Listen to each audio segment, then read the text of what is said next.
요셉은 십자가에서 죽으신 예수님의 시체를 빌라도에게 담대히 가서 요구를 했습니다.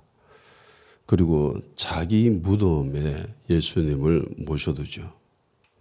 원래는 자기가 죽으면은 거기에 자기가 장사 지내려고 준비해둔 새 무덤이 있었는데 거기에다가 예수님을 모셨습니다. 빌라도에게 접근해서 시체를 달라고 요구할 사람이 자신 이외에는 없다는 것을 알았거든요. 요셉은 공회원입니다. 그래서 빌라도를 만날 수 있죠. 다른 제자들이나 뭐 사람들은 빌라도를 그렇게 함부로 면접할 수는 없습니다. 쉬운 일이 아니에요. 그래서 자기밖에는 할 수 없다는 것을 깨닫고 가서 요구를 합니다. 그리고 정성스럽게 세마포를 준비를 해서 싸서 그곳에 안치해 둡니다. 마태복음 27장 59절 61절에 보면 이렇게 되어 있습니다. 요셉이 시체를 가져다가 깨끗한 세마포로 싸서 바위 속에 판 자기 새 무덤에 넣어두고 큰 돌을 굴려 무덤 문에 놓고 가니 거기 막달라 마리아와 다른 마리아가 무덤을 향하여 앉았더라. 자, 주님이 십자가에 달리신 것은 오전 9시입니다. 그리고 오후 3시에 돌아가셨습니다. 십자가에 사람이 달리면 보통 한 하루는 가거든요. 그런데 예수님은 6시간 만에, 반나절 안 돼서 돌아가 버리셨죠. 그래서 이상하게 생각했습니다. 시체 달라고 했을 때. 사람 그래 빨리 죽었다고? 가서 확인해봐 라고 백부장한테 명령을 했는데 백부장 확인해 본 결과 진짜로 예수님은 돌아가셨습니다. 그 다음 날이 안식일이잖아요. 그죠? 유대인은 하루가 저녁부터 시작합니다. 뭐 편의상 그냥 오후 6시로 하겠습니다. 해질녘무로부터 이제 하루가 시작되는데 오후 6시면은 3시간밖에 안 남았어요. 그죠? 골고다라는 그곳에서 시체를 수습을 해가지고 그리고 요셉의 무덤으로 가지고 와서 거기에 장례를 치르기까지 3시간밖에 안 남았어요. 어떻게 해야 되겠습니까? 느릿느릿하게 움직일 수가 없죠. 굉장히 재발하게 움직여야 됩니다. 십자가에 달리신 예수님을 일단 십자가에서 내려야 되겠죠. 못 박힌 그 손발에 있는 못을 다 빼야 되겠죠. 그리고 몸에 흐르고 있었던 그 피나 이런 것들을 다 닦아내야 됩니다. 세마포 살려면은. 그런 거 다 닦아내고 세마포도 준비해야 되고 세마포에 사가지고 뭐 우리로 치면 염한다고 하잖아요. 그 일 자체가 그렇게 간단한 일이 아니에요. 굉장히 시간도 많이 걸리고 정교한 작업이기도 하고 주의를 요하는 그런 작업입니다. 그래서 그런 일들을 3시간 만에 끝내야 되기 때문에 굉장히 분주했을 거예요. 그 모습을 십자가 아래서 끝까지 지켜보던 여인들이 남아서 지켜봤습니다. 성경 기록하고 있죠. 여자들이 지켜봤다라고. 여자들이 그것을 쭉 일이 진행되어 가는 것을 보면서 뭔가를 깨달았겠죠. 무엇을 깨달았을까요?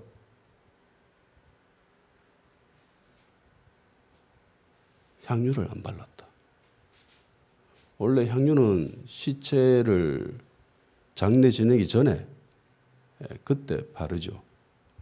그래서 예수님에게 옥합을 들어부은 그 여인을 향해서 이 여인이 내 장례를 미리 준비했다라고 얘기하잖아요. 그래서 그 일을 해야 되는데 그걸 놓쳐버린 거죠. 미처 준비를 못했을 수도 있겠지요. 어쨌든 준비하지 못한 이유는 모르겠지만 어쨌든 이 작업이 빠져버렸습니다. 그래서 여인들이 그걸 지켜보면서 서로 이야기했겠지요.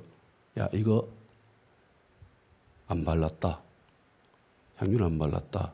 향품을 준비해야 되겠다. 그래서 여인들이 준비를 합니다. 16장 1절에 보면은 후반절에 이렇게 됐습니다. 예수께 바르기 위하여 향품을 사다 두었다가 미리 준비해 놓은 거예요. 이걸 빠뜨렸으니까 이거 빠뜨리면 안 된다. 이러면서 준비를 했습니다. 그리고 안식일이 지났습니다. 안식일에는 못 돌아다니잖아요. 유대인 율법상 못 돌아다닙니다. 자기 동네 근처밖에 못 돌아다녀요. 이제 안식일이 지났으니까 이제 갈 수 있습니다. 그래서 안식일이 끝나자마자 여인들은 아주 재바르게 움직였습니다. 2절에 이렇게 돼 있죠. 안식 후 첫날 매우 일찍이 해도 될 때에, 굉장히 일찍이, 완전 새벽에 막 동트기 전에 뭐 사물이 이렇게 보일 말라 그때 일어나가지고 빨리 움직인 거예요. 그래서 무덤으로 향했습니다. 굉장히 마음이 급했습니다. 향품을 바르는 거는 시체가 썩을 때 그 냄새를 줄이기 위해서 그렇게 합니다. 뭐 그런 용도라고 해요. 근데 그걸 바르기 위해서 미리 사다 두었고 준비해가지고 일찍 갔습니다. 근데 무덤으로 막 하면서 갑자기 생각이 났어요. 돌은 누가 굴려주지? 무덤을 가로막고 있던 거대한 돌이 있었습니다. 그 돌이 너무 컸어요. 그래서 여자들이 옮기기에는 그 돌을 여자들 3명이서는 절대로 못 옮깁니다. 얼마 전에 저희 할아버지, 할머니 그리고 아버님 묘소를 다 수거해가지고 화장하는 일을 했습니다.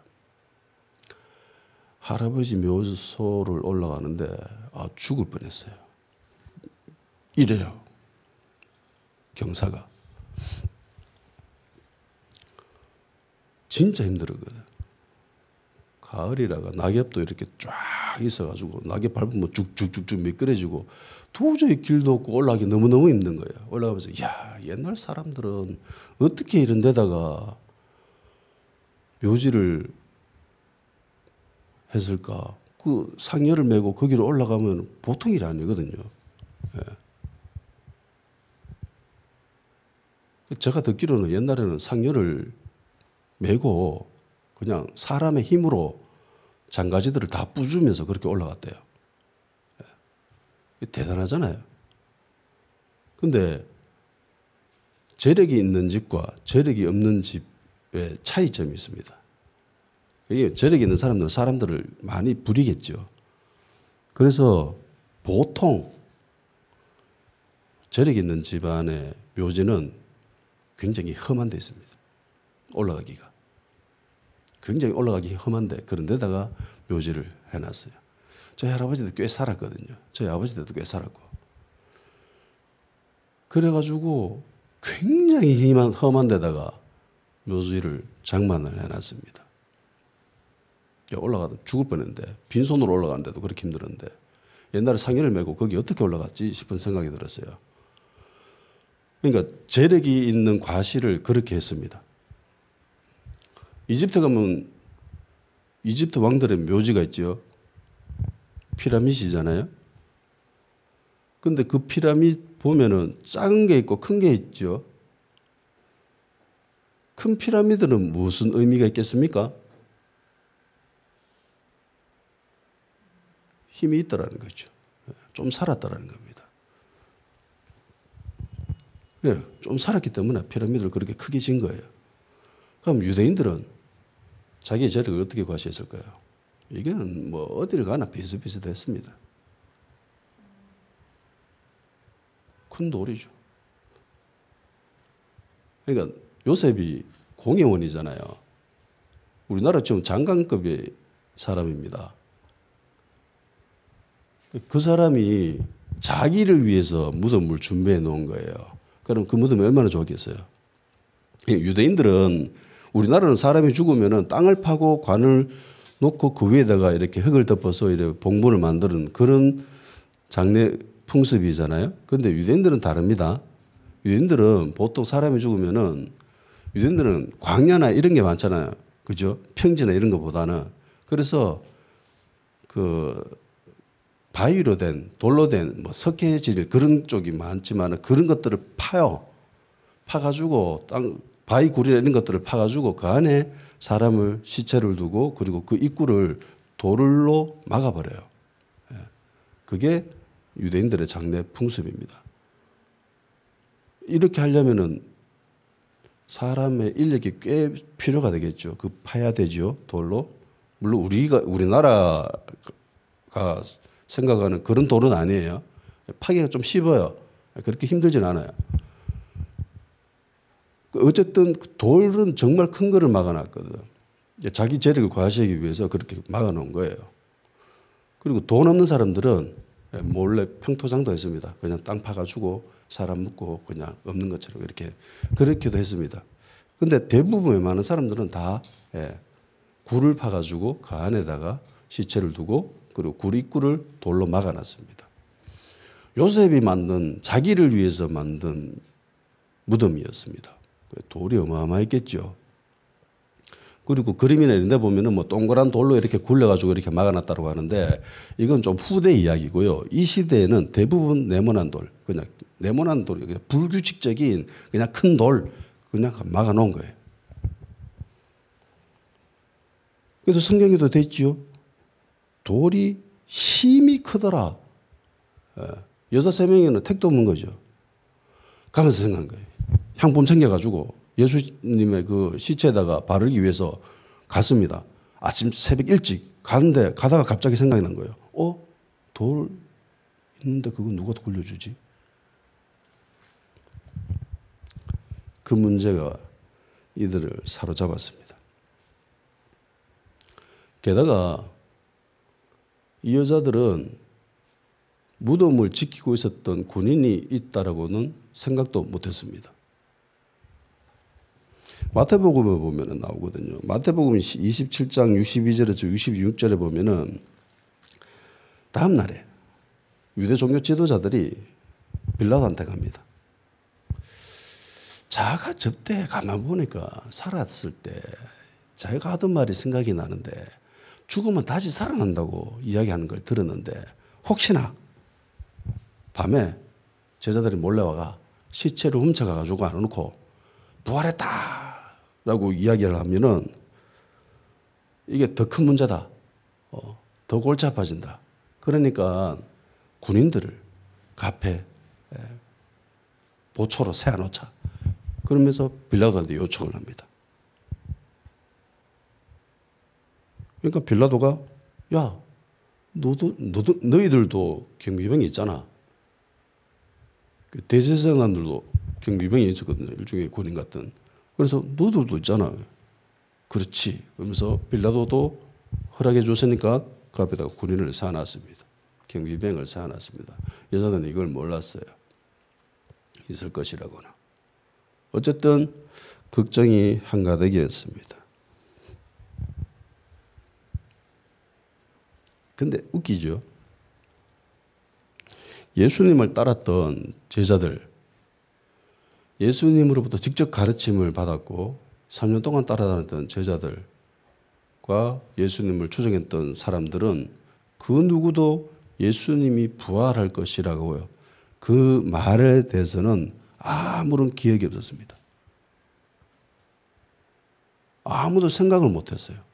그런데 예수님을 절대로 믿지 않는, 예수님을 배척하고 거역하고 심지어 예수님을 죽음으로 몰아간 이 유대 종교 지도자들은 뭐 따라다니면서 예수님 말씀을 들은 것도 아닌데 예수님이 부활한다는 것을 기억하고 있습니다. 웃기죠.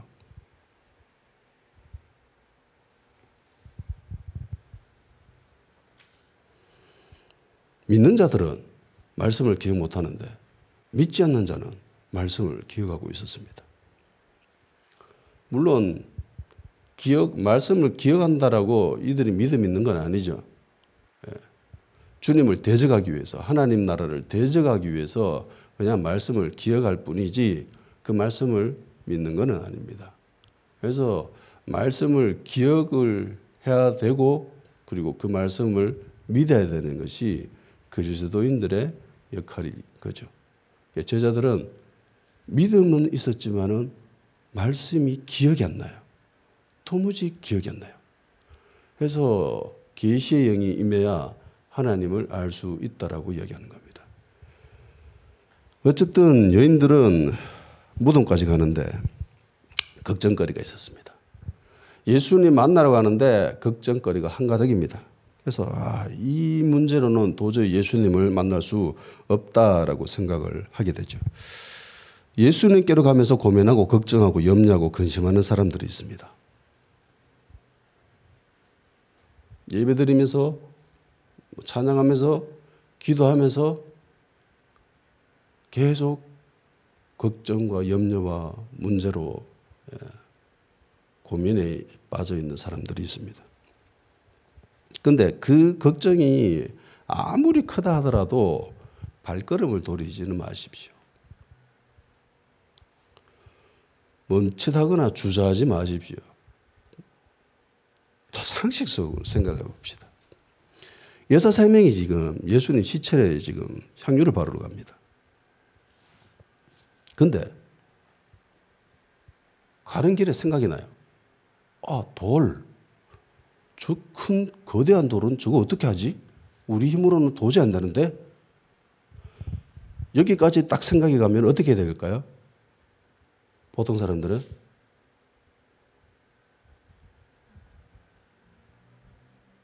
똑똑한 사람들은 이렇게 합니다. 가봐도 소용없다. 노배우자.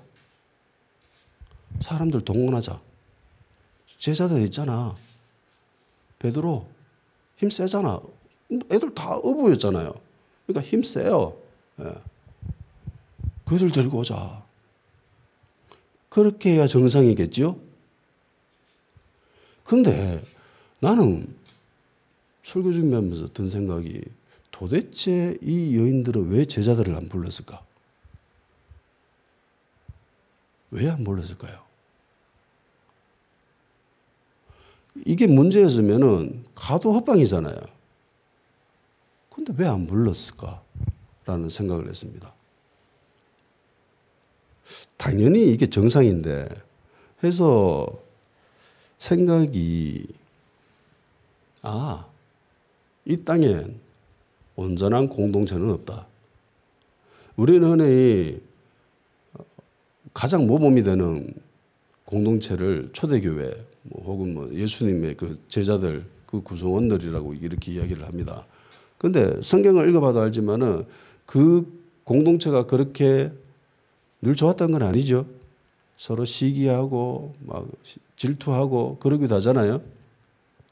하나는 우편에 하나는 좌편에 앉게 해주세요라고 하니까 막 다른 제자들도 막 삐져가지고 막 그런 일들이 일어납니다. 그리고 이 여인들도 제자들한테 예수님의 그 무덤에 있는 그 돌을 치워달라고 이야기를 하잖아요. 뭐 때문인지는 모르겠지만은 아마 제자들을 부를 수 없는 상황이었을 것 같습니다. 너무 새벽 일찍이라 가지고 잠들고 있는데 그들을 깨우기는 좀 거시기 했을 수도 있겠지요. 어쨌든 그런 모든 이유들을 다 통합을 해서 제가 낸 결론은 온전한 공동체는 없다입니다. 우리가 내가 생각하는 것만큼 그렇게 아름다운 공동체는 아닌 것 같다라는 게 제 결론입니다. 그래서 뭐 부르자는 사람도 있었겠고 어떤 사람은 불러가지고 자고 있는데 그래 가면 되겠나라고 이야기하는 사람들도 있었겠고 뭐 부를 수 없는 상황이 있을 수도 있겠죠. 예.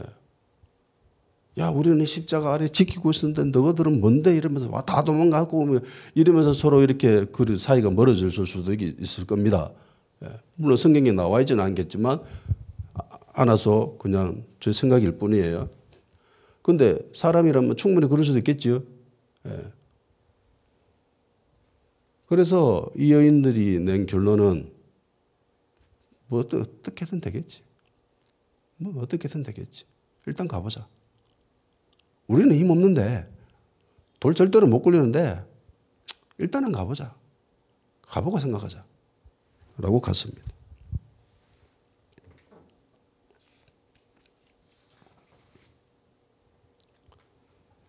그러니까요.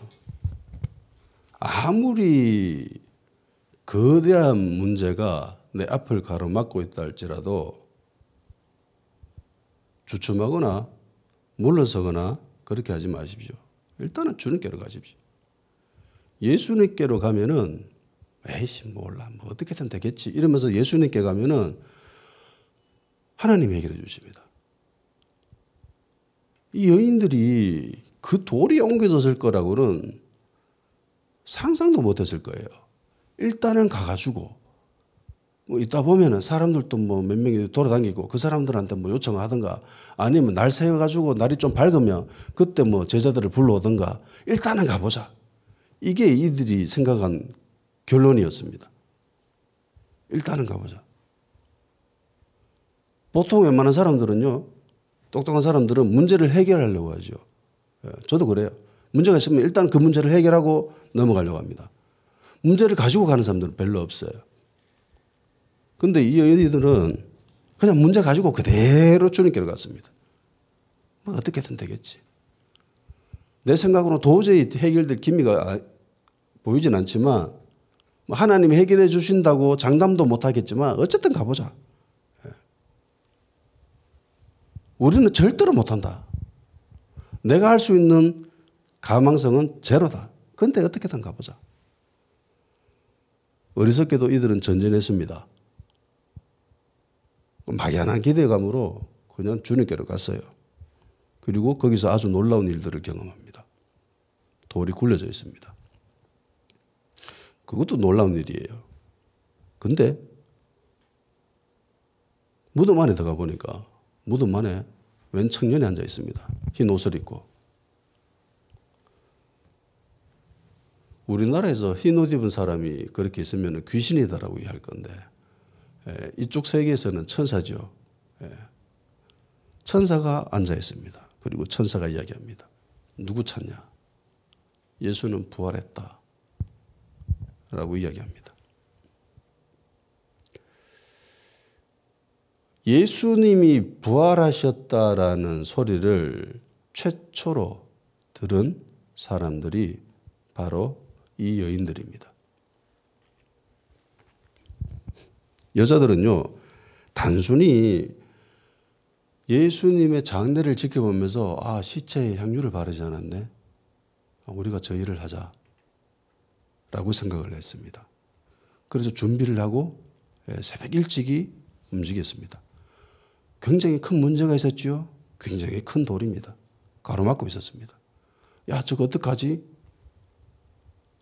그러면서 그 문제 끌어안고 그냥 주님께로 갔습니다. 근데 문제가 해결되어 있습니다.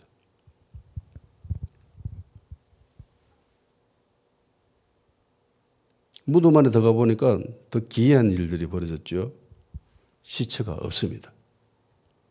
부활하셨다라고 합니다. 그걸 듣고 너무나 무섭고 두려웠습니다. 그리고 기쁘기도 했습니다. 부활의 첫 소식을 들은 여인들은 십자가 아래 있었던 이 여인들이었습니다. 그리고 쭉 장례를 지켜봤잖아요. 궁극적으로 이 여자들이 복음의 첫 소식을 듣게 될 수 있었던 이유는 사랑입니다. 여인들은 주님을 사랑해서 그 향유를 발라주려고 했어요. 하루 지났기 때문에 냄새가 납니다. 사람의 시체가 썩는 냄새가 세상에서 가장 지독한 냄새잖아요.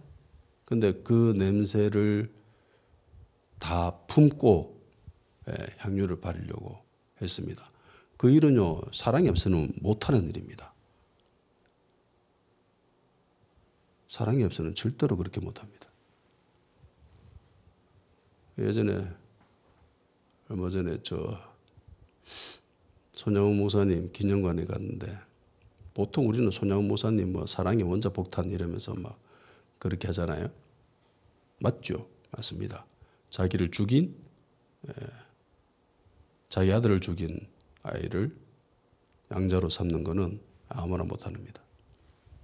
절대로 못하죠. 근데 양자로 삼았습니다. 그리고 문둥병 한우들을 돌보면서 뭐 고름을 빨았다라고 이야기를 하는데 가서 친아들의 이야기를 들었는데 그건 사실이 아니라고 합니다. 그냥 간증하다 보니까 자기 누나들이 간증하다가 오버한 거래요. 그런 일은 없었답니다. 어쨌든 사람의 그 썩은 시체 냄새를 품고 그것을 다 이렇게 향유를 바르려고 하면은 보통 일이 아니거든요. 정말 냄새가 지독합니다. 근데 그거를 다 감내하려면은 사랑 이외에는 도저히 설명이 안 돼요. 이 여인들이 어떤 야망이 있어가지고 주님께로 갔습니까? 어떤 개인적인 이기적인 목적 때문에 주님께로 갔어요?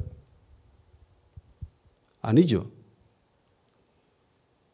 다른 이유 아무것도 없고 그냥 예수님 사랑해서 갔습니다. 그거밖에 없어요. 그리스도인들도 좀 이렇게 됐으면 좋겠어요.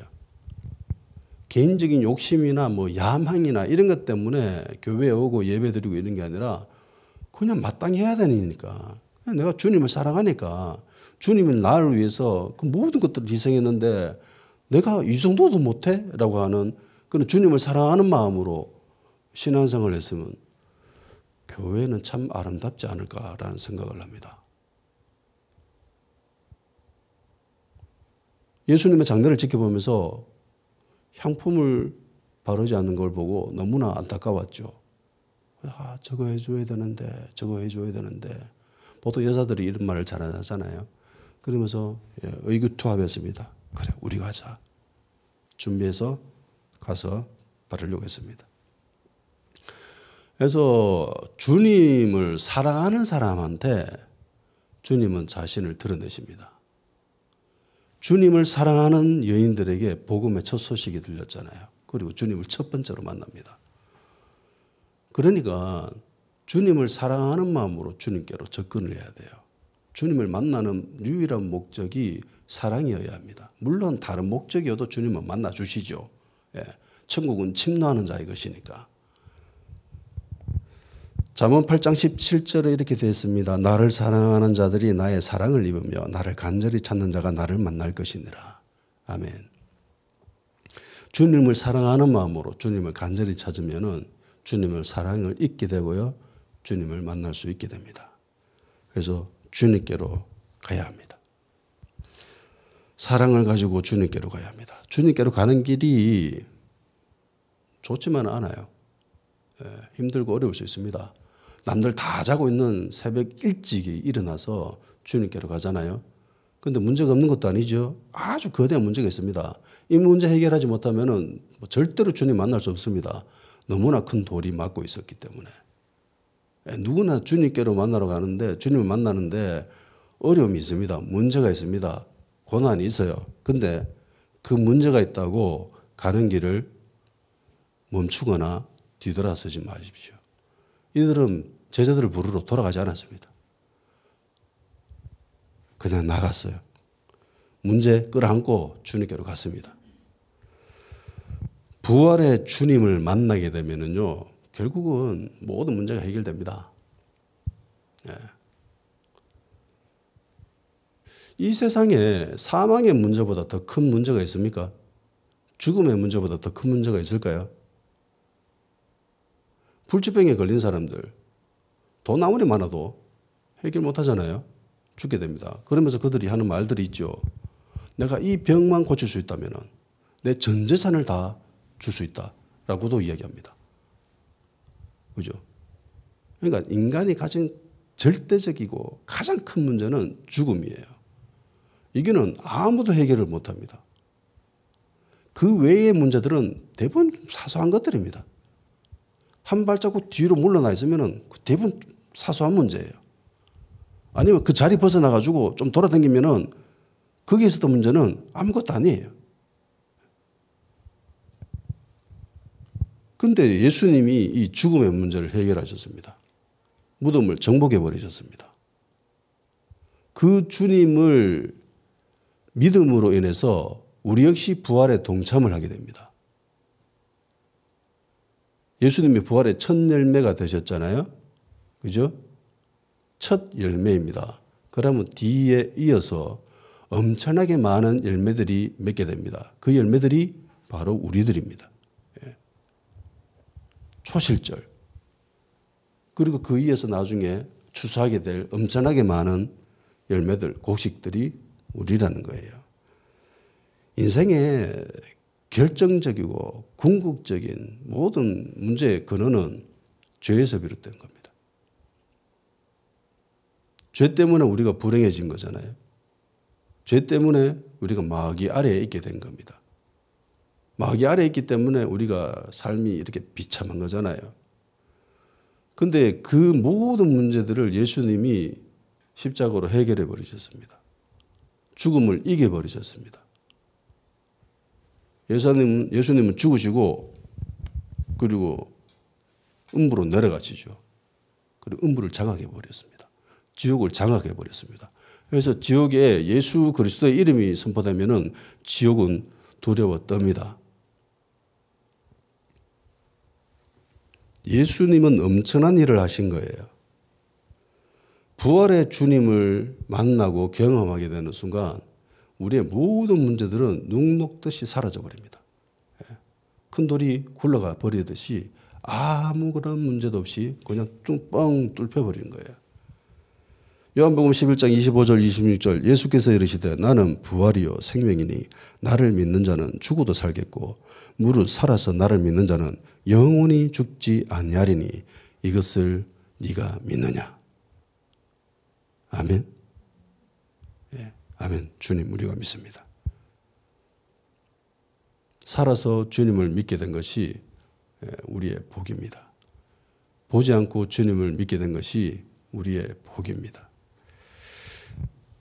우리가 믿음으로 주님의 부활에 동참하게 되었습니다. 주님을 만나 부활의 능력을 소유하는 자 되기를 주의 이름으로 축원합니다. 다 같이 기도합시다. 어떤 문제가 있다 할지라도 주님을 만나는데 방해가 되지 않게 하여 주시옵소서. 거대한 문제가 있다면은 돌 같은 문제가 있다면은 그 돌 끌어안고 주님께로 가서 해결받는 그런 축복 있게 하여 주시옵소서. 우리 모든 문제들은 결국은 주님을 만남으로 모든 것들이 해결됩니다. 그래서 부활의 주님을 만나고 경험할 수 있게 하여 주시옵시고 주님을 만날 때에 오직 주님을 사랑하는 마음으로 다가가는 우리들 되게 도와주시고 부활의 신앙, 부활의 능력을 가진 신앙인이 될 수 있게 하여 주시옵소서라고 다 같이 기도하는 시간을 가지도록 합시다.